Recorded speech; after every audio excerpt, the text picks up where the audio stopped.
placer de conocerlo. Anabel me pidió si podía hablar del tema que nos puede interesar a todos. Va a haber un poco de concurrir el tema de discón en superficie ocular. Vamos a tocar el tema que nos interesa a todos y después vamos a ver algunos casos clínicos. Vamos a comenzar. Keratoconus ya te contó, todos escuchan charlas, pero quizás la población a la cual tenemos que tener más cuidado es en los pediátricos, y la definición de la UNICEF de pediátricos es menos de 18. Entonces vamos a hablar de todos aquellos pacientes que tienen menos de 18 años. Todos sabemos que el keratoconus es relativamente frecuente, y si le hacemos topografía, mucho más frecuente, que algo de historia familiar tiene, que es siempre bilateral, que comienza en la segunda o tercera década, pero esto es lo importante, que casi el doble de los chicos hacen hidrops que los adultos. Entonces, cuando vemos un chico con keratoconus, lo detectamos, pensemos qué chance tiene de progresar, cómo está la familia, si el hermanito tuvo hidrops o no, si tiene un keratoconus muy avanzado, y en función de eso vamos a ver que la indicación de tratamiento para detenerlo no es tan estricta como en los adultos, que se asocia básicamente a un montón de enfermedades, pero la más importante es la alergia y el frotamiento, y esta población que también vamos a tener un par de slides. Los chicos con síndrome de Down tienen 30 veces más chance que la población general, y a su vez tienen como 10 veces más de chance de tener hidrops. Entonces, cuando vemos a un paciente, tenemos que hacer algo para evitar el hidrops, porque el anteojo que tiene es el único que va a tener, y no le vamos a poder poner anillo, no le vamos a poder hacer ninguna técnica avanzada, ni trasplante de carreral, ni penetrante, porque los chicos se tocan y terminan mal. Hace muchos años había un doctor llamado Gustavo Cremona, el papá de Federico, con el cual yo laburé como 15 años, y él cometió la travesura de hacer 2 Down con keratoplastia penetrante. Claro, él los dormía, pero yo estaba en la iglesia del accidente y me mandaba para hacer los puntos. En cada uno estuve 2 años y medio, por hipnosis convencional, gastando bolsas de caramelos y hablando con la mamá. O sea, en los pacientes con deficiencias mentales es muy difícil hacer tratamiento quirúrgico que requiere mucho cuidado.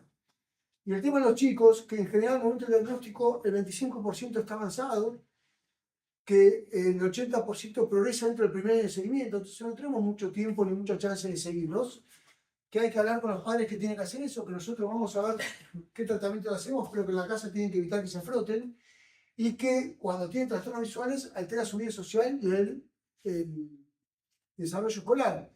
¿Y por qué el frotamiento produce que esto progrese? Porque cuando uno se frota, inflama, y los mediadores inflamatorios producen progresión de keratoconus. De hecho, que alguna vez van a escuchar o van a leer que los pacientes con keratoconus, algunos autores dan ciclosporina en forma crónica, porque supone que actuaría moderando el efecto del frotamiento, que es casi inevitable en chicos muy pequeños.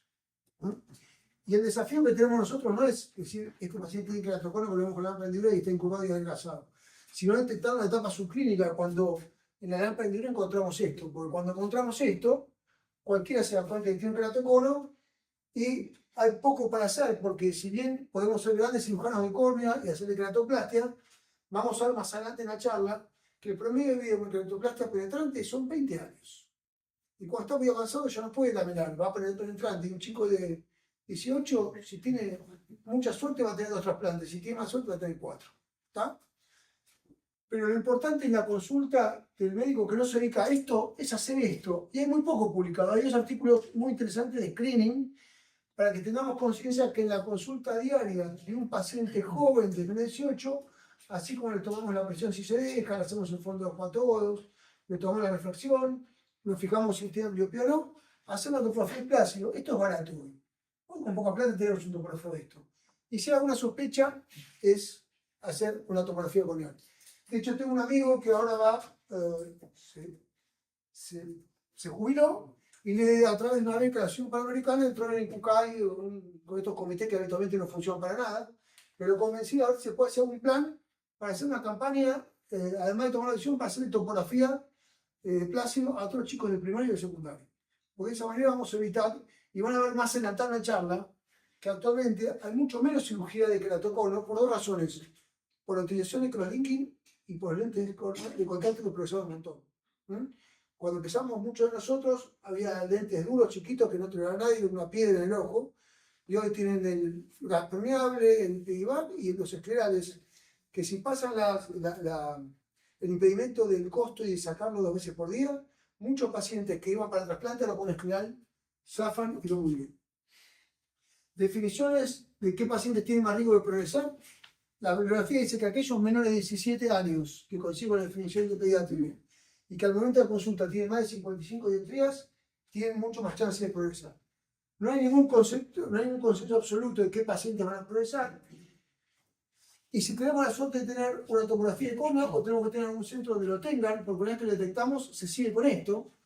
Acá vamos a ver los valores de keratometría, los valores de paquimetría en el área más delgada y el Kmax, o sea, la keratometría máxima. Algunos dicen que solamente se puede controlar con esto. ¿Qué tanto progresa la keratometría máxima y qué tanto se adelgaza? Pero no hay ningún consenso. También podemos ver la cara posterior. El último metaanálisis es alguien que agarra y toma todos los artículos sobre el tema y ve qué partes se superponen en todos los trabajos. Y la verdad es que la inmensa mayoría de los trabajos hasta el 2024 que evaluaban progresión del queratocono, sobre todo en pacientes pediátricos, consensuaban que cuando aumenta más de una dioptría media, la keratometría máxima, cuando aumenta el cilindro, cuando se adelgaza más dinámica en la parte más delgada, es mucho más probable que este paciente tenga riesgo de progresión, y la mayoría de los trabajos publicados en progresión tengan en cuenta que son con topografía de cola, ya no con plácido. El plácido nos serviría para hacer un screening en los pacientes que no tienen sintomatología. Pero aquellos que tienen alguna sintomatología tenemos que hacer algún tipo de tomografía de corneo. Y de hecho, estos equipos hasta tienen programas que pueden, si uno lo manda al mismo lugar, al mismo centro, le hace la comparativa del estudio que se hizo hace un año, o hace 6 meses, o hace 4 meses, con el actual, y es muy útil. Entonces, cuando enfrentamos un niño con queratocono, tenemos que pensar, ¿cómo hacemos para detenerlo o estabilizarlo? ¿Y cómo hacemos para que vea mejor? Quizás en los adultos uno piensa en las dos cosas, en el niño piensa uno más en esto, que en esto porque tiene muchos años por delante y le comprometemos la vida social. Entonces vamos a comenzar viendo cómo podemos hacer para detener la progresión, y la realidad es que el único tratamiento que existe que tiene respaldo académico y bibliográfico que puede detener, que puede intentar detener, porque vamos a ver que los chicos no siempre lo hacen, es el crosslinking corneal. Y vamos a ver también que no solamente es el único, sino que además tiene que ser retirando el epitelio. En algunos tenemos la suerte que a veces reduce un poco la keratometría, y esa reducción de keratometría baja las aberraciones, y pacientes que inexplicablemente, aún con la misma reflexión, mejoran su visión. Nos llevamos a veces a sorpresa. Entonces, la indicación clásica y que todos conocemos del crosslinking, que fue aprobado por la FDA hace muchos años, porque hasta hace mucho tiempo algunos colegas decían que era algo experimental, que no estaba aprobado. La FDA lo aprobó hace 9 años. Y en la Argentina el primer equipo entró, yo tuve uno de los primeros del 2008, el año que vendía Versace, que vendía Med. Hace mucho que se hace, y hay muchos estudios, vamos a ver, de 10 o 15 años de seguimiento. La FDA lo aprobó para ectasias de entre 14 y 65 años y para ectasias post-eczema, que no es el tema de que charlamos hoy, pero es la única ectasia en adultos que no requiere progresión para hacer un crosslinking, porque por definición la ectasia post-eczema siempre es progresiva, porque uno debilitó la córnea y eso se va a ir debilitando cada vez más. Estos son los adultos, pero en los chicos hay algunos dilemas nuevos. ¿Hay que esperar la progresión o lo detectamos y lo tratamos? Porque como vimos, el 80% del primer año progresa. ¿Tratar a todos los chicos con queratocono o tratar el ojo que está más avanzado y esperar qué pasa con el otro? Porque la verdad es que el 100% no va a progresar. Yo personalmente, si al paciente no lo voy a poder controlar, llámese hospitalario o por algún tema social que no va a poder venir, no espero progresión y los tratan todos con queratocono. Pero si los puedo tratar y tiene un ojo con un queratocono leve y otro más avanzado, si la paquimetría me da, trate el avanzado y controle el leve. Sobre todo si el leve tiene todavía buena visión. Eso es muy importante para saber. Bueno, respaldo bibliográfico hay un montón. Fíjense, con más de 10 años. Hay bastante nuevos. El único problema es que en algunos hasta el 25 y en otros hasta el 10 recurre. Entonces, con los adultos es algo que con un paciente de 25 o 30 años que notamos algo de progresión, le hacemos crosslinking, y la verdad, yo hago bastante. Y he tratado 2 o 3 en 10 años. Pero los chicos es diferente. Entonces, en un adulto, uno, si no lo ve todos los años, puede esperar que no pase tanto. Pero los chicos, además de hacer análisis, que los controles siguen igual como si no se lo hubiera hecho. El estudio más nuevo es del 23, En Brasil lo hicieron y fue publicado en la American Journal, de 74 ojos, siempre epitelio, hay que sacar el epitelio porque si no sacamos el epitelio no llega en profundidad y falla. Y la tasa de progresión a tasa de tratamiento durante el primer año fue del 10%. Y no sabemos qué va a pasar más adelante. Entonces, la conclusión que en los niños hay que hacérselo. En los que no podemos seguir a todos, que de la paquimetría saben que sacando el epitelio tiene que dar por lo menos 400 micras. Y en aquellos que podemos seguir, el ojo más severo y el otro controlar. Utilizan lo mismo. Sí. Dos preguntas. Para evitar el haze, ¿le haces algo? ¿Le das algo? La verdad es que si vos lo utilizás con buena paquimetría, no tengo haze. Bien. O casi no hay. Y el pequeño haze que queda es un signo de que generó más liquidez y no quita visión. ¿Cuál es el grosor mínimo para hacer? Lo académico son 400 micras sin epitelio. ¿Qué significa? Que si necesitas un petacam y te da 450 o más, utilizar la riboflavina con dextrano, que te vale hacer. Si te da 450 menos, porque el epitelio mide más o menos 50 micros. Pues si te da 450 menos, uso sin dextrano. La teoría es que uno debería hacer monitoreo paquimétrico y al momento de comenzar con la radiación debería tener 400 micras o más. Pero si tenemos 450 y sacamos el epitelio y usamos riboflavina sin dextrano, no vamos a tener problema. ¿El límite inferior de la edad, hay alguno? No hay. No, No hay. Bueno, Porque el FEALO probó hasta 14. Yo trabajo a veces colaborando con la gente del Hospital Gutiérrez y hicimos pacientes de 10, 12 años. Yo tuve uno de 8 años. Con un hermano de más de 20 años, operé pelatocono de los ojos con un trasplante y este chico a los 10 años aparece un pelatocono. Me traté el más grave y el otro lo seguimos muy de cerca. Yo si fuera médico haría eso. Y si ese paciente no lo hubiera podido seguir, hubiera hecho lo contrario. Pero si respetamos los espesores, los Gs que tuve que fueron incapacitantes fue la experiencia de la primera época, del 2008, 2009, donde nos animábamos a hacer, no había riboflavina sin dextran y con dextran nos metíamos en paquimetría finales de 360 recipiente. Exactamente, porque ese límite de grosor corneal es por, no tanto por lo que dice Anabel, sino para recordar el endotelio. Porque cuando hacíamos paquimetrías muy delgadas, no solamente teníamos Gs, sino que después veníamos una butata detrás de eso. Entonces, le privamos de la chance que más adelante haga un laminar. ¿De acuerdo? Bueno, si acá el epitelio está recontra probado que no funcione, complicaciones como igual que el adulto, pero la más importante es esto. Entonces, en el consentimiento uno tiene que poner el procedimiento o analiza para intentar detenerlo. Y explicar que además, a pesar de hacer tratamiento, tiene que seguir con los controles. Esto es interesante y no es tan nuevo. Del 2015, 10 años, en Noruega habían comparado la década que había hecho con el Indium con la que no y había reducido la mitad la cantidad de trasplantes y keratoconio.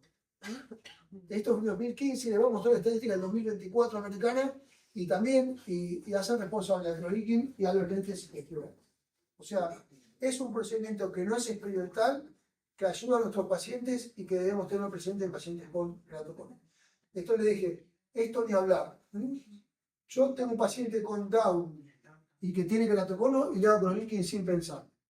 Ojo, tengan en cuenta que no todos los Down con coronas curvas tienen keratoconio porque normalmente tienen coronas curvas. Si un paciente Down tiene una corona de 47 regular con buena paquimetría, lo controlo. Porque nada está exento de riesgos. El paciente se frota, se toca, nada es lindo si el paciente se infecta le pasa algo, ¿está? Pero si le hago una tomografía de keratoconio, lo trato sin dudarlo. Y básicamente para evitar el hidrox, porque además de tener más frecuencia de keratoconio, tiene mucha más frecuencia de hidrox. Todos ustedes habrán visto a algún paciente con keratoconio, con Down y con hidrox. Es de contra frecuente. Y no es tan frecuente en el paciente adulto normal. ¿No? Si hago una pregunta, me interrumpe, por supuesto, con anestesia general. ¿No? Bueno, y una vez que tenemos más o menos claro qué hacer para detenerlo, ¿qué tenemos para mejorar la audiencia visual? En los niños es difícil adaptar lente de contacto, pero en los adolescentes, y explicándolo bien, quizás sí sea útil, sobre todo si es un solo ojo por el tema de la miopía. A veces podemos combinarlo con anillos también, es complicado en chicos por el frotamiento, pero es una herramienta que en algún adolescente con mucho cuidado lo he hecho, sobre todo si no tolera los anteojos ni el lente de contacto. Y la pregunta que nos hacen siempre, si mi hijo va a ir a un trasplante, de algunos sí, pero la verdad que la estadística dice que no es tan alto, y solamente le indico, teniendo mucho más cuidado en pacientes pediátricos, por lo que les dije, que la chance es que tenga que hacer un retrasplante y cada trasplante tiene más riesgo de rechazo, solamente lo hacemos cuando no se obtiene visión útil con corrección aérea, con lente de contacto, que no los tolera, cuando no podemos darle buena visión con ningún otro método, ya sea anteojos o lente de contacto. Y recordemos, todos vamos a ver alguno que le indica la keratoplastia porque tiene un hilo. Si el hilo no es una inflamación, es un tema mecánico. Se rompió la DSM, entró líquido, se hematizó. Una vez que cede, con el tiempo siempre cede, ayudado por cloroso del 5%, esto queda un leucoma como que tenemos en la última diapositiva. El hilo no es indicación de trasplante, de hecho, no es una buena situación para hacer trasplante porque el ojo está inflamado. Recuerden que el trasplante, algún libro muy viejo, en la primera página decía que hacer un trasplante cuando no está indicado, a veces cambiar un problema por otro. Entonces hay que hacerlo cuando está sumamente indicado y hay que ser mucho más conservadores en los niños y solo hacerlo si está en juego el desarrollo visual. Porque de adulto va a tener mejor pronóstico, más fácil control y más fácil técnicamente. Y además, el chico promedio va a tener que en los primeros 5 años 40 consultas. Los padres, además de todo, si las condiciones son favorables, tienen que poder venir a control. Les repito, yo hago a veces keratoplastias en Gutiérrez, en Buenos Aires, y una de las preguntas que hacemos es si va a poder traer control toda la semana durante 4 años, porque después sean menos frecuentes. Porque si la cosa está bien, pero viene a control, se aflojan los puntos, se suelta, se infecta, etcétera, etcétera, etcétera. Entonces, la estadística hasta el advenimiento del clonidin era más o menos que un 10 o un 20% terminaba el trasplante a lo largo de su vida. Probablemente ahora sea menor, y esto es lo que les contaba. Esto es el reporte de la Asociación Americana de Bancos de Ojos, que el reporte del 24 es el actual, pues siempre es el año anterior. Fíjense, bueno, en el EMA corneal bajó la cantidad de trasplante penetrante por que hacemos casi no trasplante endotelial. Pero en el keratocono, en los últimos 10 años, probablemente relacionada con el crosslinking y el uso de lentes de contactos esclerales. O sea, es un procedimiento que funciona, que es útil y que beneficia. Y de hecho, hoy por hoy, en países del primer mundo, más del 60% de los trasplantes son endoteliales. Después vamos a ver un poquito más avanzado. ¿Algunos de ustedes trabajan en banco de ojos acá? Sí. Bueno, vamos a ver por qué acá no funciona, por qué no podemos hacer eso. Y no es porque no tenemos suficiente banco de ojos. Eso, leyendo la estadística americana, entendemos por qué. Por supuesto que si hay que hacer un trasplante, en cualquier keratocono, sobre todo en un niño, hay que intentar de quizás la melana anterior para resguardar su endotelio, porque esto va a evitar la causa más frecuente de rechazo, que es el rechazo endotelial. Si la opacidad es anterior, solamente hacemos la melana. Si la opacidad después de un hidrops es completa, podemos intentar un lamelar manual, pero en general queda un leucoma central que no le da mucha visión. La verdad que es triste a veces hacer un lamelar y que quede la cicatriz atrás y que no mejora demasiado la visión. Este gráfico es interesante. ¿Cuánto dura en un estudio, en una progresión matemática, cuánto dura un penetrante y cuánto dura un lamelar anterior? Y esta es la razón por la cual uno debería intentar siempre el lamelar anterior que puede en pacientes con opacidades o ectasias de los 2/3 anteriores.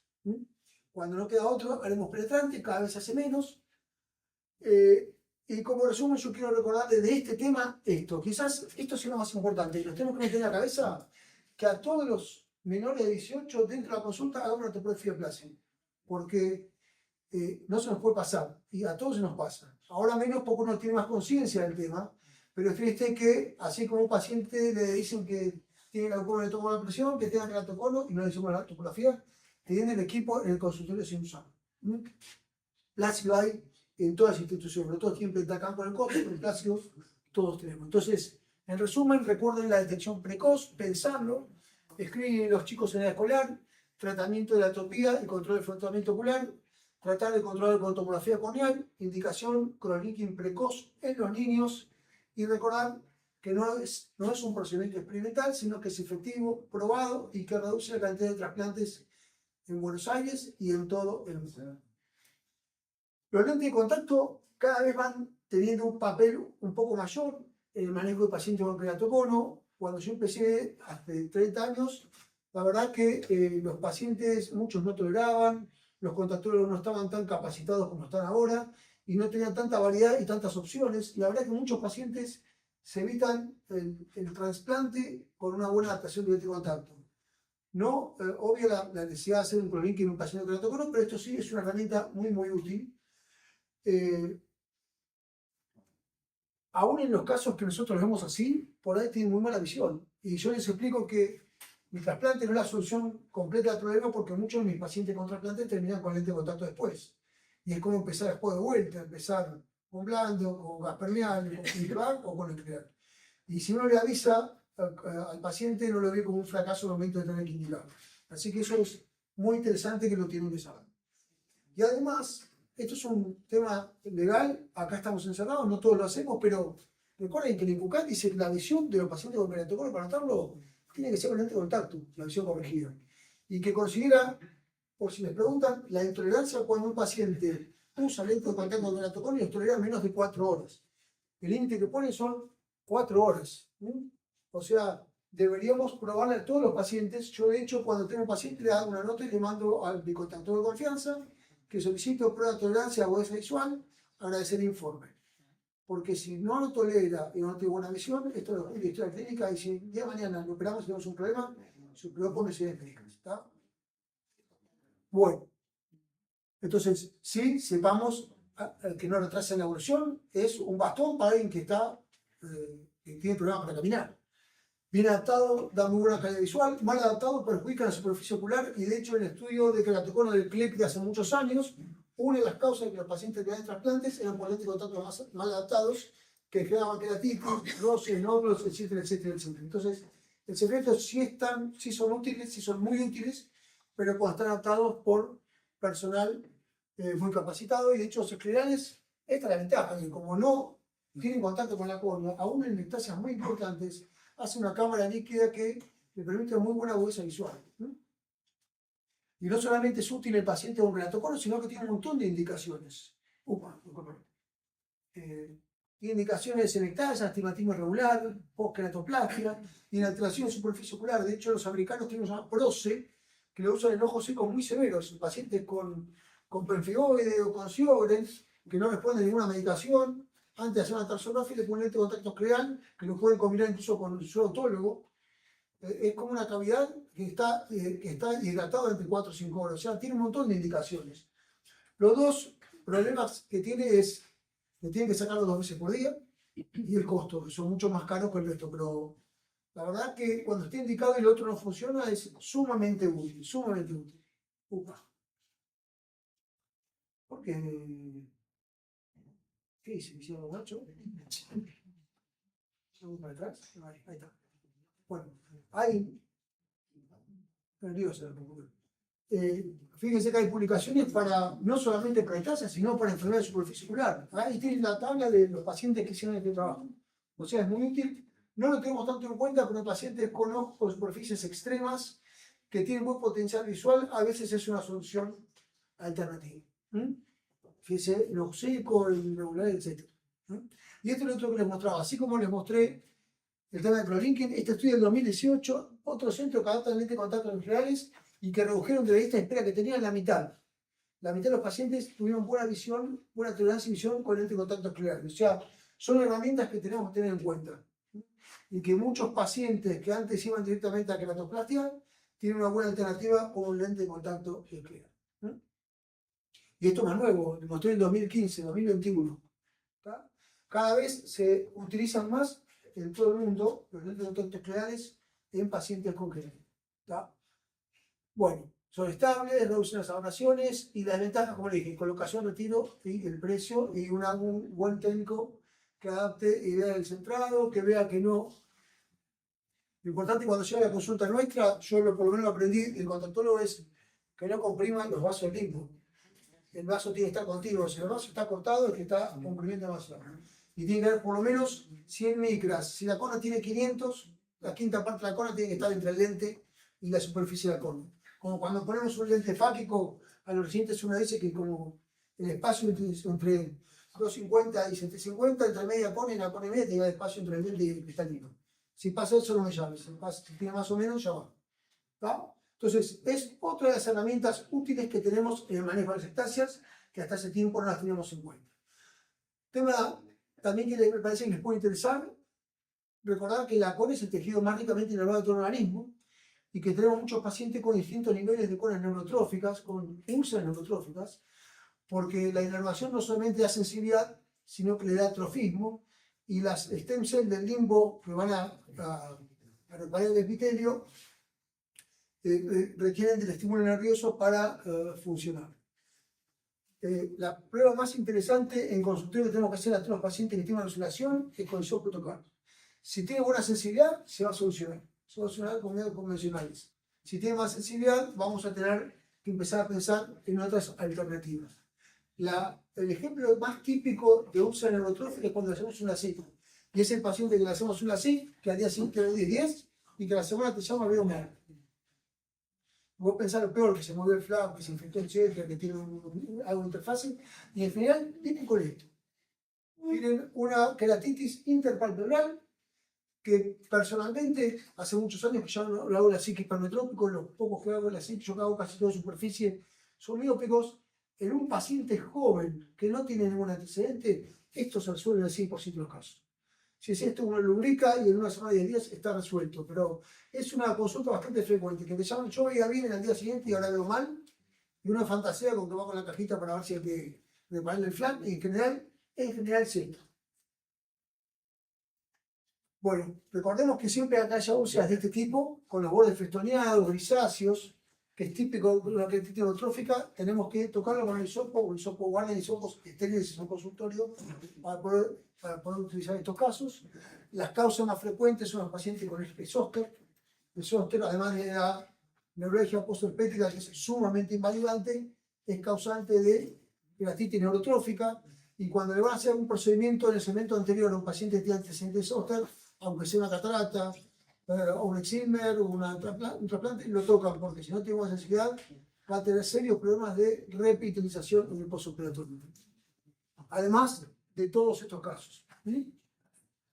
Yo tengo un amigo que vive en Houston y que a la otra parte de la clínica de él hay está el Messi del tratamiento de cirugía del neuronoma acústico. Todos entran así, todos salen con parálisis facial y al mes todos terminan así. Entonces, tengan en cuenta que también la cirugía del neuronoma acústico hay que avisar a los pacientes que se controle la superficie del ojo. En los diabéticos, en los panfotocoagulados. Los diabéticos los panfotocoagularon, los hicieron hacer muchas veces, los nervios ciliares cortos y largos que están alrededor del limbo generan también trastornos en la sensibilidad. Por eso es que muchos pacientes diabéticos de larga edad tienen úlceras y defectos epiteliales severos. Algunas medicaciones tópicas y los que usan drogas que generan anestesia corneal, como la cocaína, el crack, etc. Sobre todo los que lo utilizan en forma de vapor, les genera daño en la superficie corneal.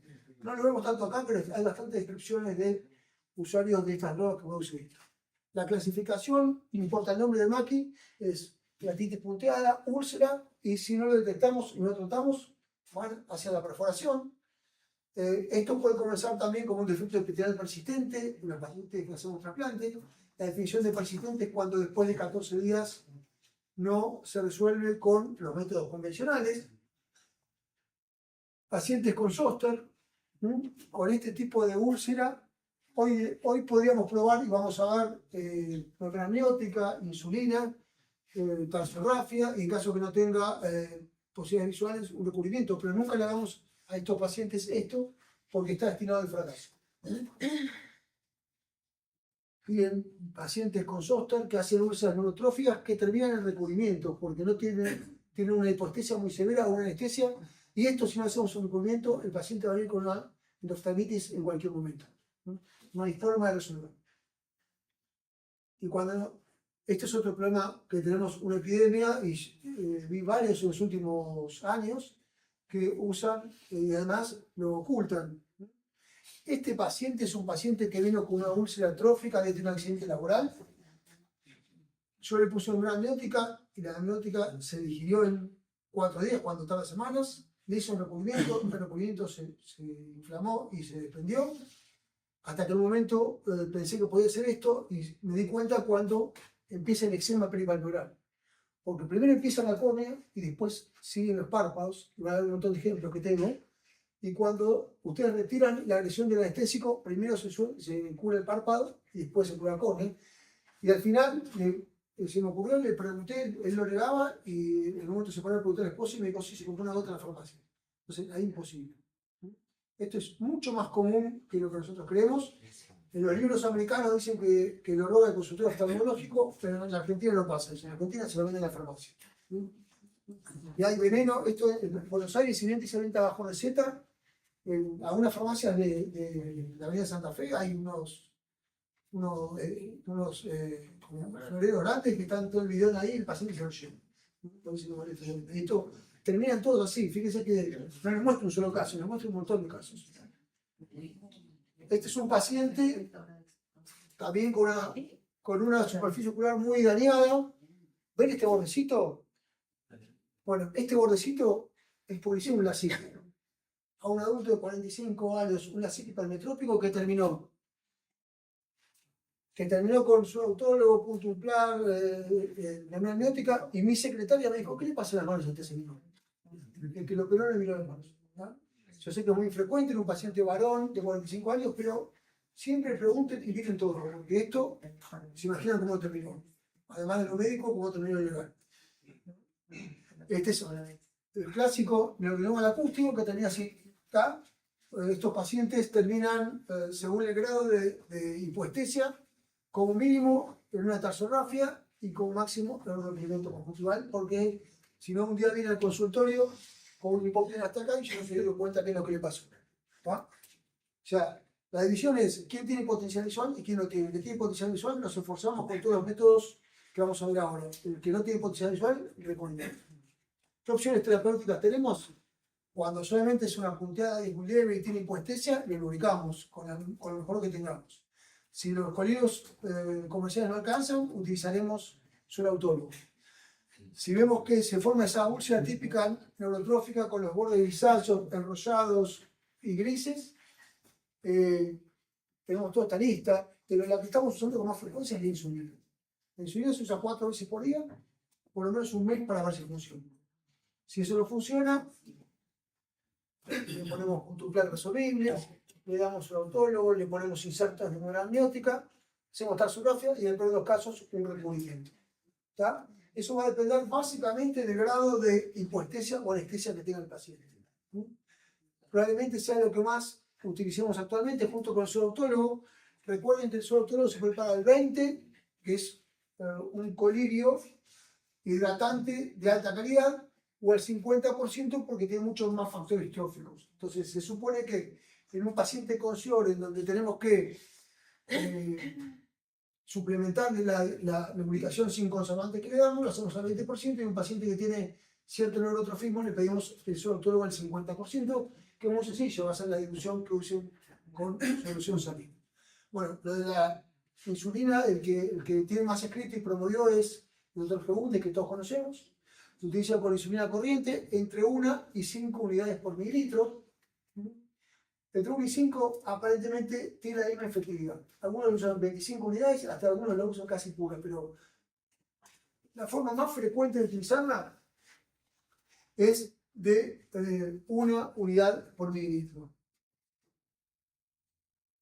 Y como uno siempre se cree que es más inteligente que el resto, digo, esto lo prepara en la farmacia. Si lo hacemos comercial, nos llenamos de plata. Entonces, con un colega que también pensaba que era tan inteligente como yo, fuimos al principal fabricante de insulina de Argentina. Digo, esto está el negocio redondo. Nunca pensé porque no se lo ocurría antes. Es raro que no se lo ocurra a Lubricante a nadie antes, ¿no?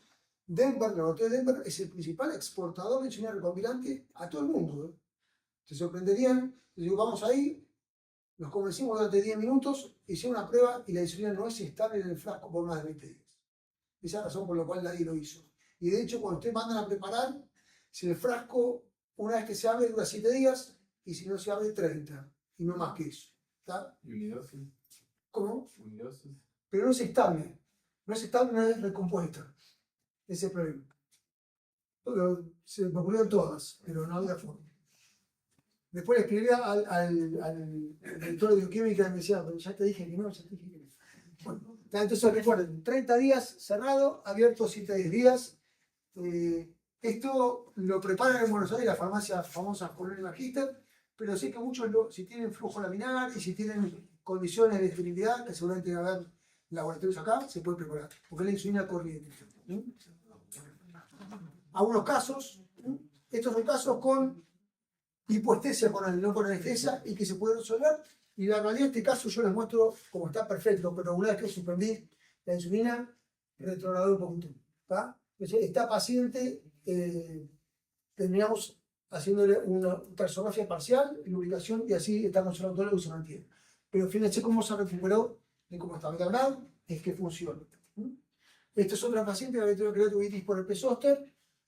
Fíjese que mejoró un montón y esta paciente sí, el día de hoy está muy bien.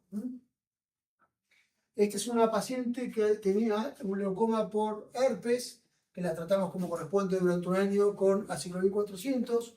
Le hice el trasplante y al poco tiempo hizo una úlcera en la interfase. Yo pensé que era una recidiva del herpes. La realidad es que lo traté en todo el tiempo y no tuvo respuesta. Y le tuve que poner los insertos de membrana amniótica. Ustedes habrán visto cuando fueron a Buenos Aires. La verdad es que yo los uso mucho. Y si ustedes lo colocan sobre la córnea seca y lente de contacto, la mayoría quedan adheridos. No hace falta. ¿Lo dejas con la córnea lente de contacto? Sí, todo el tiempo que resuelve. Y este paciente, se lo hice varias veces, Duraba una semana, se retiraba, volvía a poner en el consultorio, le pones un bléfano, le pones y le pones lente de contacto y se recuperó. Esto más la insulina. Le pones un nuevo inserto cada semana. No, ves que hay dos, Sí. porque no todos están cortados prolijitos cuando lo reciben. Yo le ponía 2 o 3, uno al otro lente de contacto y duraban 10 días. Ah. Y lo hice 2 o 3 veces, estaba mejor que la vez anterior, la retiraba el lente de contacto, le ponía 2 o 3 más y otra vez el lente de contacto. Pero lo usé un montón de veces. Es muy útil. Fíjense cómo se reparó. Vamos a ver otra cosa para los que están en banco de ojos muy interesante. ¿Cuál es la tendencia actual en trasplante? Cuando empezamos mucho nosotros, la mayoría son más jóvenes que yo, pero era todo penetrante. Yo llegué a la iglesia y estaba aplicando pulmones y cada vez que el trasplante de córnea era así, no se veía nada, decía 1 cada 3 meses y cagaste. Después empezamos a aprender, lo hacemos todos, pero durante mucho tiempo somos solamente penetrantes. Y de hecho en nuestro país sigue siendo la modalidad más frecuente. Pero en el mundo no es así. En el mundo más del 60% son endoteliales. Y si sigue la cosa así, de acá a 10 o 15 años, casi no va a haber laminares porque da más trabajo y porque va a haber menos queratoconos para el trasplante y porque la mayoría son trastornos endoteliales. En tercer mundo sí se sigue haciendo porque los pacientes llegan tarde a la consulta. Estas son las 3 modalidades que ustedes conocen. La penetrante es la que conocemos de toda la vida, que tiene la gran ventaja que la hacemos hace muchos años, pero tiene varias ventajas, entre otras esta. Este es un paciente mío. El lugar más frecuente que le pasa esto es el baño, se tropiezan, se pegan y se abren. Los rechazos, y que además, a pesar de que son muy lindos cuando miran al pendejo, muchos de estos pacientes tienen muy mala visión porque tienen un vicio de refracción residual bastante alto en general. El laminar, lo único que resolvemos es la tasa de rechazo endotelial, pero tiene todos los problemas del penetrante, los problemas de superficie, los problemas del vicio de refracción, los problemas de las suturas, etc. La mayoría hacemos, este es un paciente mío que le puso anillo, después los anillos de contacto no tenían al otro lado, y el Flavicon, la verdad es que como técnica es divertida, está buenísimo, pero tenemos los problemas parecidos al penetrante, excepto el trasplante, y sí tiene una indicación precisa. Cuando los pacientes con ectasias, siempre debemos intentar. Aunque aún en manos expertas, de cada 5 que intentamos, fallamos en un par. La burbuja no siempre se forma, no es tan predecible. A veces tipo 1, tipo 2, tipo 3. A veces la abrimos, a veces estamos 1 hora y media delaminando y cuando estamos por terminar, cortamos. Seguimos viajando y nos compramos pincitas Roma, espatulitas Roma, la de tal, la de uno del otro. Cada clase que vas te salís y te compras una pizza, pero cuando llega la verdad, fallamos. Pero siempre en casos de alteraciones de los 2 8 anteriores hay que intentar. Sin embargo, esto es la estadística la última. Fíjense, pasaron los años y se hacen muy poquitos. Se hacen 85.000 trasplantes por año en Estados Unidos y no pasa de 1.700. No pasa de 1.700 por un tema comercial de ellos que les pagan lo mismo que penetrantes y tardan más. Eso dicen siempre. Pero lo que pasa ahora es que con los lentes de contactos esclerales y con el Chronic llegan menos pacientes para trasplante. De hecho, si toman los americanos de los trasplantes penetrantes, ¿qué hacen? La mayoría que hacen es para queratoconos que llegan tarde o para bullosas que llegan tarde. Porque las bullosas que llegan sin fibrosis estromal les hacen endotelial. Y a las fallas de trasplantes penetrantes se le hace endotelial también. Yo hace muchos años fui con Pablo Quinadí, un amigo, a Rotterdam, a Meres, que ya se retiró, fue casi el inventor del trasplante endotelial. Era muy lindo verlo porque el tipo operaba 3 veces por semana y las otras 2 semanas tocaba el violín. Sí, cabeza, y andaba en bicicleta. Hasta que parece que se cansó de operar y siguió tocando el violín en bicicleta porque ya no trabaja más. Era joven. Pero tenía un centro increíble. Él, en una mente brillante, él diseñó todo lo que hay en endotelial actual. Fíjense, del total de trasplantes en 2024, más de la mitad fueron penetrantes, fueron endoteliales. O sea, si no hacemos eso, estamos afuera. Y el problema nuestro, vamos a ver en pocos minutos, no es un tema ni de cantidad de donantes ni de cantidad de banco de ojos. Yo personalmente hago casi de rutina DISEC, hago pocos DIMEC, para hacer DIMEC es una técnica que es más compleja. Y la verdad les cuento, y yo tengo habilidad promedio, ni soy Messi, ni soy el peor, cada uno sabe lo que es. Y para hacer DIMEC tenés que tener mucho volumen. Yo fui a dar a Meles, me fui a Rotterdam, un cursito que eran 4.000 euros por día. Me fui a Sorocaba 3 o 4 veces a Pereira, que hace un montón. Y la verdad, parece re fácil. Y como cuando ves operar a alguien faco y le parece re fácil, porque tiene 6.000 facos atrás. No es así. El DIMEC tiene un problema, que el comportamiento del rollito no es tan predictible y que si te demoras en el manejo, perdés muchas zonas endoteliales, se va el color azul que vos le pusiste y te empezás a poner nervioso. Hice algunos, la mayoría me fue bien, unos me fue muy mal, y yo cuando tengo pacientes privados le hago lo que me sale bien. Lo que me sale bien es esto. Y la verdad que a largo plazo el resultado es bastante parecido. Los pacientes quedan muy bien. La estadística dice que el DIMEC quedará con 10, ese paciente quedará con 8. A mí me da lo mismo.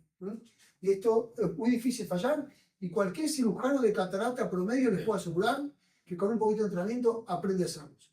Y después les voy a mostrar algo que aprendí en Brasil, que todavía lo hacen, que esto queda feo decirlo, me parece que uno va back to the future, pero hasta se puede hacer manual, me dicen. Se puede cortar manual y queda muy bien. Yo tengo varios casos. Bueno, y esto es lo que les quería contar, sobre todo para los que están en el banco de ojos. ¿Cuál es el problema que tenemos? Procuración, distribución, preparación, la verdad que son todas correctas. Todos los problemas. Porque Argentina tiene 7 veces menos población y tiene solamente 5 menos veces banco de ojos. O sea, tenemos en relación más banco de ojos que ellos. No nos falta banco de ojos. Yo pensé honestamente que el problema era ese. Y Estados Unidos realiza 40 veces más trasplantes que nosotros, con menos banco de ojos. En Argentina hay 11, y en Estados Unidos hay 53. Y fíjense la proporción de población. No ese es el problema. El problema es otro. El problema es, en el 2012 en Estados Unidos empezaron a ser más endoteliales que penetrantes. Y el punto de inflexión fue cuando los bancos de ojos empezaron a cortar las curvas. Entonces, cuando el cirujano le da con una cortada, le simplificas un montón.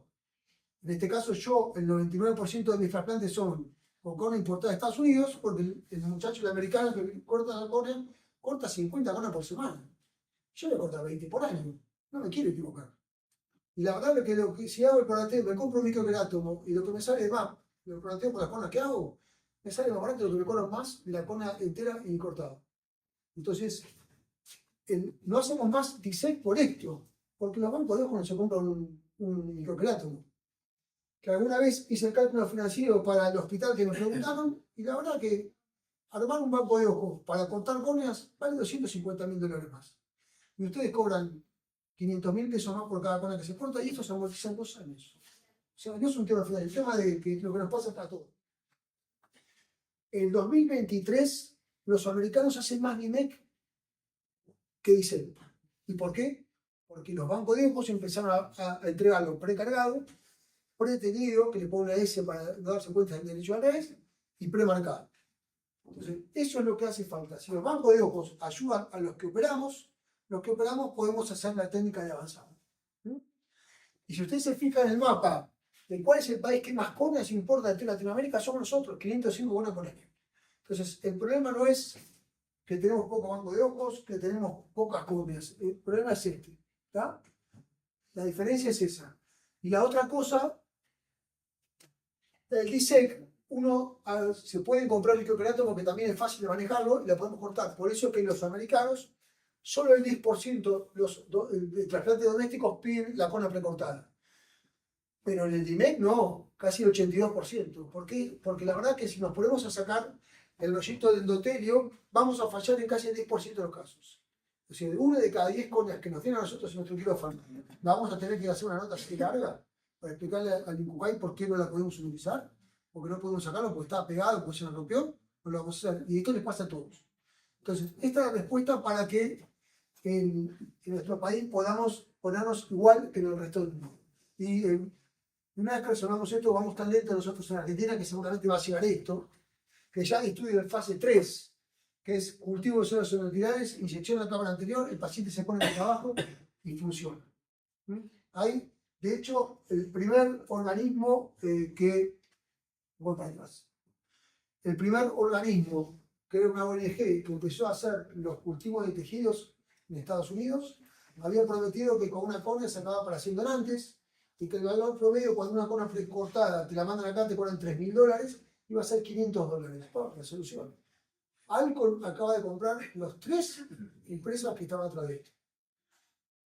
Que significa que la córnea de excepción de las celulitas va a salir $3.000 igual. O sea, no va a ser más barato. Si usted se ve, Alcon está comprando un montón de cosas últimamente. Empresas, compró el ICL, compró hasta el ICL. O sea, debe estar con los bolsillos llenos y están viendo qué es lo que va a venir en los próximos años. Cuando la gente se cansa de inyectar en los ojos, con 40, 50, 60 inyecciones, se dan cuenta que va por acá. ¿Tá? Pero bueno, esto le va a venir para los hijos o los nietos nuestros. En mi caso, como Anabel tampoco, mi hija tampoco va a ser tan bueno. Así que lo hago porque me divierto. Las 3 líneas que tenemos, DISEC, DIMEC y Design. El DISEC, si le falta la A, es manual.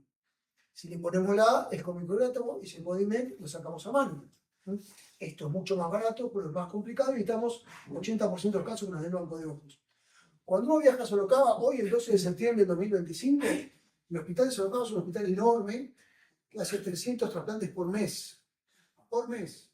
Y la Argentina hace 2.000 por año. ¿Tá?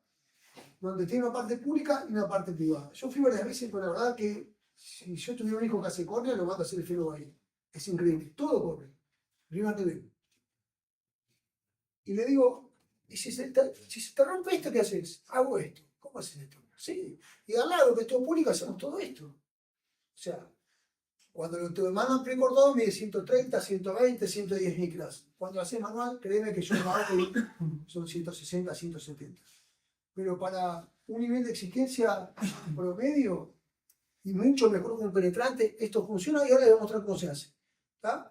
Pero yo pensé que esto estaba en el libro de los indios, porque cuando uno se mete en YouTube, los indios publicaban muchos videos de ISEC.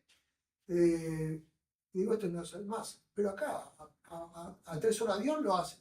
¿Tá? Y lo hacen con mucha frecuencia. Y los residentes del lugar empiezan aprendiendo manual, porque además cuando el único microcreato que se le rompe, hacen esto. Y Cesario, que viene acá y nos muestra, viene en Faco Estrella, viene siempre a hacer el DIMEC, es casi el único que hace el DIMEC de toda la institución. Y él hace casi 400 por año. La verdad que lo hace muy bien, pero todos los que hacen DIMEC y muestran los cursos son cirujanos de alto volumen y tenés que tener muchas córneas. Si a mí el banco de ojos me lo preparara, me diera el rollito, yo me podría hacer DIMEC y dejaría de hacer DISEC, tiro la cosa DISEC y me pongo presión mismo a hacer DIMEC. Como hacemos siempre cuando queremos aprender algo. Esto seguramente, tengo video de cada cosa, pero esto seguramente ustedes habrán visto. Acá me explicaron que se va a saltar. Bueno, yo lo que les voy a mostrar, primero, porque por alguna razón misteriosa no corre el video. No, este no es. Si hay alguna pregunta,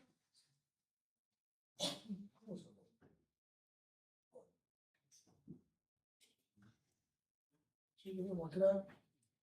No, este no es me interesa. Este es. Pero otra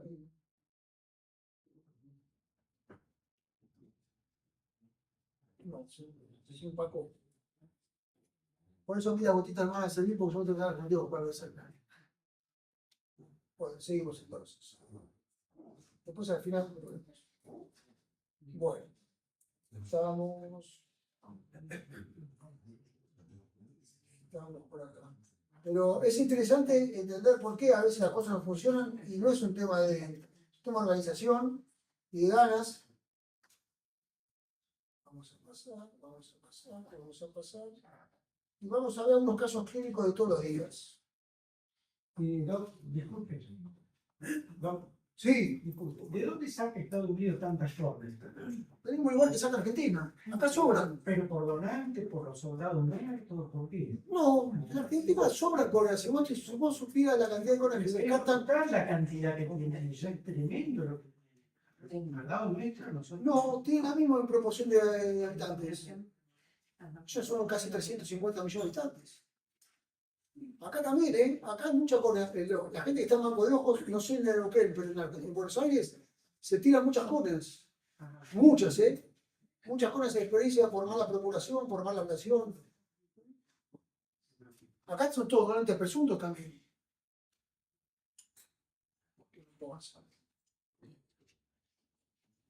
Luis se llamaba el que me ayudaba, sí, ¿no? Sí, Luis, en el colegio no. ¿Cómo se llamaba? Sí, Luis, ¿se llama? sí.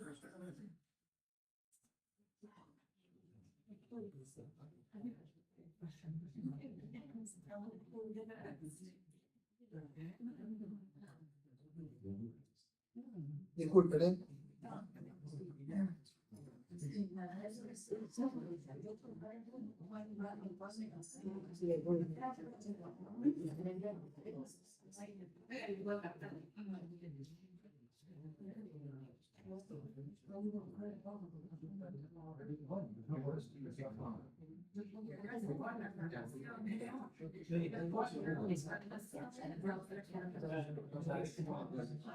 Bueno, miren, esta es la forma manual.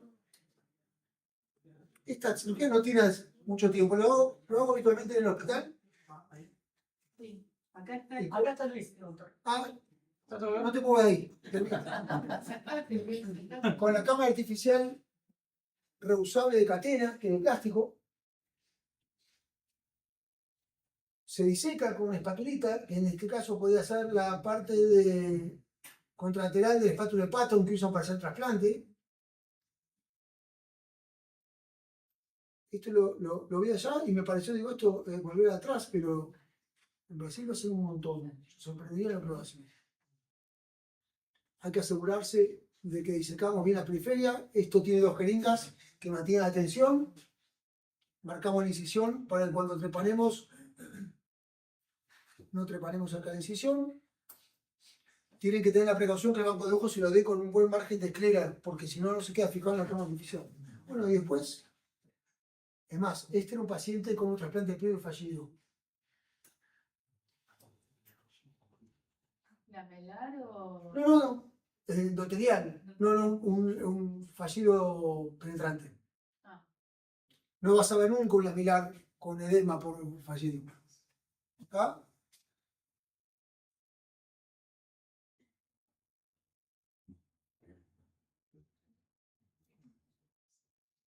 En este caso es interesante porque van a ver todas las complicaciones que hay en queratoplastias antiguas. Este paciente tenía 14 años de operado y aún así cuando habla de cementorrexis van a ver que se termina abriendo la entrecara. Pero a pesar de todo, algunos en DICEF, en queratoplastia, indican no sacar la DSM, porque no es indispensable quitar la DSM para el nuclear. Ahí sale la DSM tranquilamente.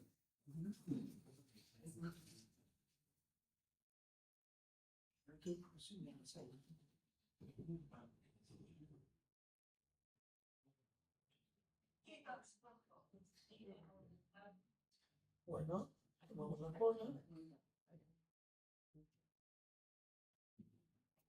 Fíjense, esta es la cola que habíamos tomado. En un sector nos había cortado con el tímpano.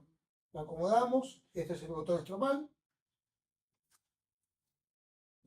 Lo acomodamos el espátula Busim. Esta es la lamela endotelial que disecamos manualmente.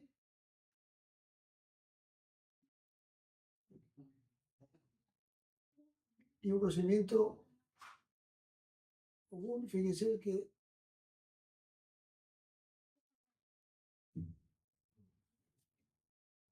avanzamos un poquito para no aburrirnos.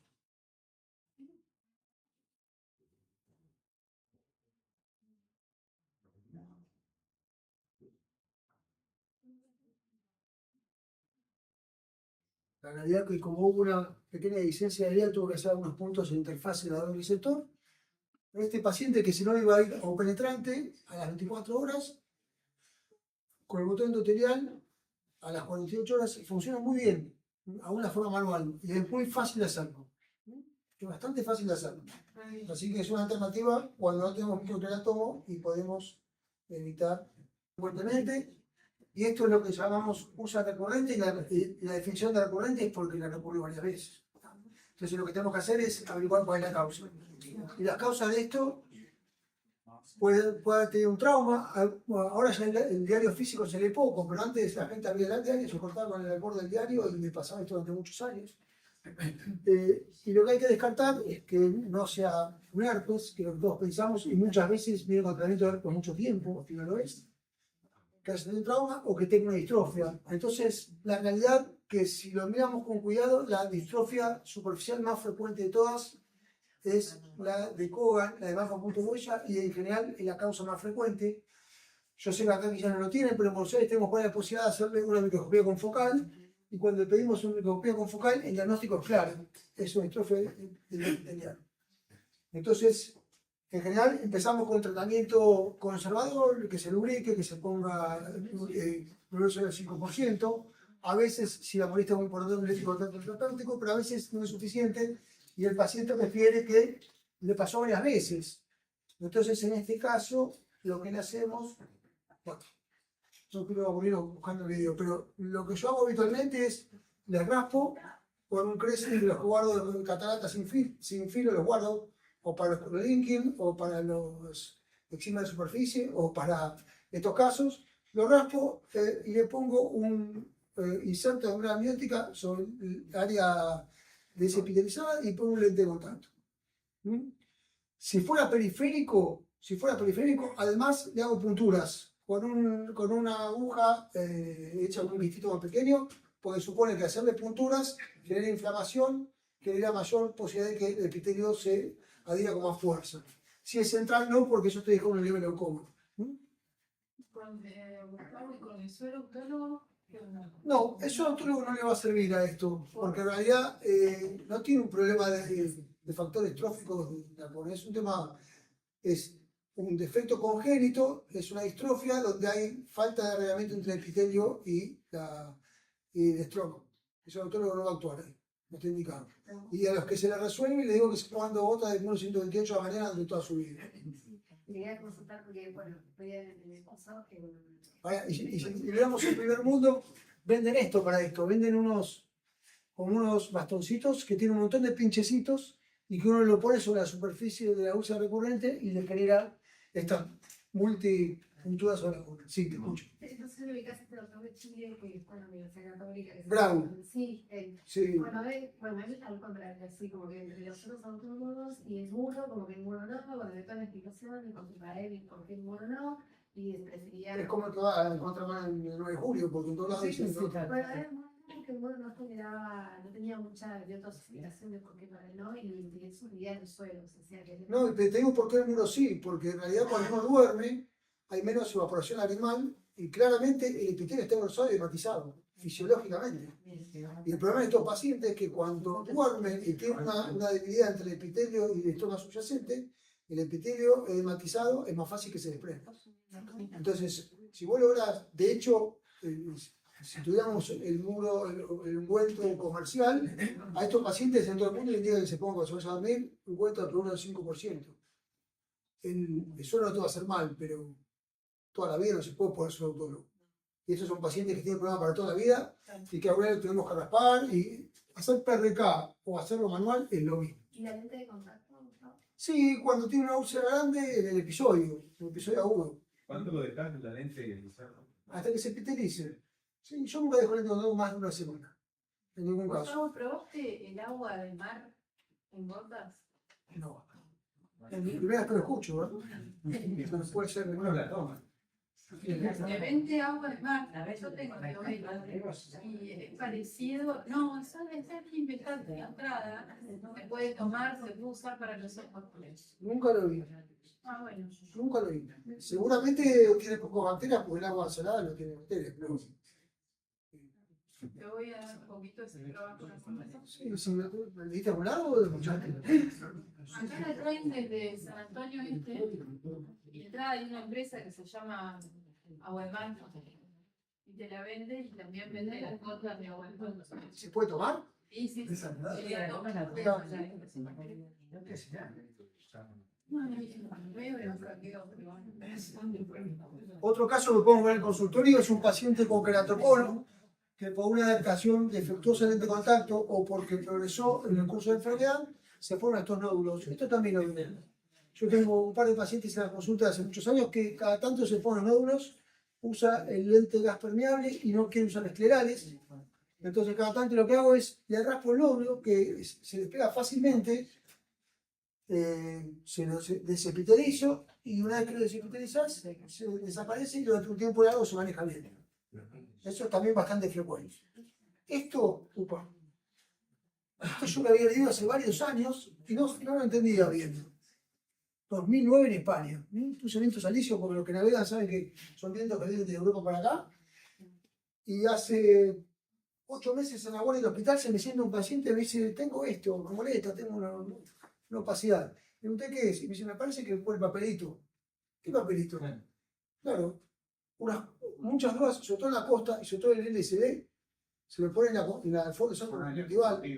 Claro, pero tienen que dejar 10-15 minutos. Si se duermen, el ácido lisérgico, a pesar de llamarse ácido, es una base. Es como tener un poquito de cal adentro y le genera esto. Y de hecho, estos pacientes, si lo hubiéramos visto al día siguiente, tienen una conjuntivitis química bastante importante y después de bastante tiempo les pasa esto. ¿Sí? Saber que también puede pasar y me llamó la atención. El losartán es otra cosa que sale todo el tiempo. Ustedes saben que el losartán es un medicamento como antihipertensivo, pero actúa inhibiendo la transformación de fibroblasto en miofibroblasto y un factor de crecimiento, que es el TGB que está por acá. Lo describió hace un tiempo. Yo tengo algunos pacientes, tengo 2 pacientes precisamente. Este paciente que usaba dipulimab, que es un agente biológico que se usa para la dermatitis atópica, y que está escrito la queratitis, pero en este caso le produjo esto y después de 6 meses de tratamiento mejoró un montón. Y tengo este otro paciente por un Hayes post-trasplante que se hicieron un láser, no sé todavía por qué lo usan, una generación muy anterior, los actuales, yo uso mitomicina de rutina en la superficie y no tengo Hayes, pero la cuestión es que después de un tiempo, fíjense cómo mejoró. El único problema con los sartán es que hay que explicarle al paciente que lo tiene que usar 6 meses, 6 veces por día para saber si funciona. Y yo tomo 2 pastillas, una para tiroides y otra para el colesterol, y las 2, y a veces me olvido una, no quiero saber lo que es 6 gotas por día. ¿Tá? O sea, yo de los pacientes que tuve 3, uno no funcionó y 2 funcionó 6 veces por día. Y el periodo de prueba son 6 meses. ¿Tá? Todavía no está muy estudiado qué hacer una vez que funciona, si lo suspendemos todos juntos o si lo suspendemos de a poquito. Y les quería mostrar, me lo puse acá. Bueno, hay bastante bibliografía y hay publicaciones en Hayes post-herpes, post-eczema, post-trauma, etcétera, etcétera, etcétera. El paciente tiene que estar compliance, tiene que ser capaz de utilizarlo durante 6 meses por día. Este es otro caso muy interesante que está en proceso de publicación en archivos españoles y que cada vez lo vamos a ver más frecuente. Son chicos jóvenes con espectro autista, en este caso autista, pero pueden no serlo, con todas estas dietas raras que están usando ahora, que viene con la superficie ocular muy rara, muy seca, que había tenido una úlcera y le pusieron un lente de contacto, xeroftalmía, fotofobia y no comía ni frutas ni verduras. Fíjense cómo está la conjuntiva, seca, era un papel. Empecé a interrogar, por suerte se me ocurrió, le pregunté, fíjense con el nivel de vitamina como tiene, qué mal que está la superficie, la conjuntiva, sobre todo de la córnea, le pedí vitamina A y fíjense los valores. ¿Está? Esto es recontra común y cuando empecé a buscar hay bastante publicado, sobre todo en pacientes con autorrestricción de dieta, muchos con problemas psiquiátricos, pero algunos con no tanto. Lo que pasa es que los que tienen problemas psiquiátricos, además de la vitamina A, en general tienen B12 también. Este paciente tenía mala visión porque tiene una neuropatía por déficit de B12. Pero la xerostomía es típica de la vitamina A, se le da un tratamiento con vitamina A en formatos de 200.000 unidades, 2 días a 2 semanas. A mi paciente, el nutricionista le dio este esquema, claro, pero funcionó. Le retiré el de contacto, le di lubricante sin conservantes y después de muy poquito tiempo estaba resuelta la superficie ocular. Entonces, cuando veo una superficie ocular rara, seca, con ulceraciones y un paciente con un comportamiento social raro, hay que pensar que tiene restricción. En general, la mayoría de los trabajos, ustedes se fijan, miren lo que comían, facturas americanas y french fries. No comía eso. Yo tenía un compañero de secundaria que decía panchito porque comía pancho nomás. Y capaz que le iba a pasar eso. ¿Tá? Pero esto es bastante más común. Uno cuando empieza a buscar, hay bibliografía. O sea, piénsenlo que con el tiempo cada vez vamos a ver más y ser más chicos con estas características. Es mucho más frecuente de lo que pensamos. Y esta frase que es bastante divertida, quien no sabe lo que busca, no conoce lo que encuentra, pero es el cuadro clínico típico del paciente con déficit de vitamina A, que se llama alimentación selectiva y es muy fácil de revertir. Esto para gente joven y no tan joven, vieron que las cosas raras vienen de a dos, de una semana a dos, y sepan que cuando un paciente viene con el ojo así, ya sea varón o sea niña, y tiene una conjuntivitis terrible y tiene secreciones blanquecinas, y la prueba que nos mandan a la sala de espera le indica que el golpe está igual, tienen, desde un punto de vista legal, tienen que mandar a hacerle un cultivo porque tiene un diplococo con negativo. Y recuerden que el gonococo es casi el único germen que penetra la córnea sin ninguna solución de continuidad. Uno de estos pacientes terminó en un tema legal severo porque había pasado por un par de guardias y le habían dado Tordex, nadie lo había pensado. Y tener en cuenta el machete en el consultorio que si sospechamos, es fácil hacer un directo, se lo mandan, el tratamiento es este. A él, a la pareja, se trata con la citromicina también porque realmente hay algunos otros bichitos dando vueltas, pero en la situación del país que tenemos ahora es bastante frecuente ver estas cosas raras que antes no se veían. Y de hecho, la señorita era una mujer embarazada que estaba ahí. En poquito tiempo vimos 2 casos.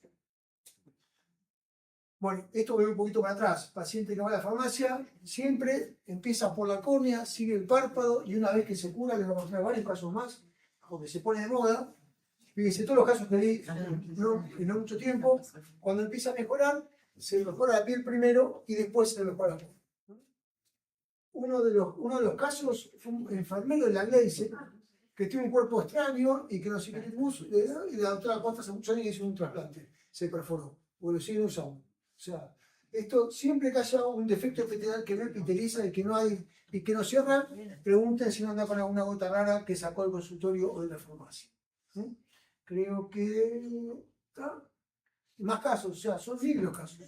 Si los buscan los van a encontrar. Fíjense que los cuadros son todos iguales y cada uno con su frasquito.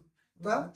Así que es sumamente importante pensarlo y explicarle a los pacientes. Y algunos terminan muy mal, Así que bueno, si no hay dudas, les quiero agradecer la invitación y espero haber sido claro.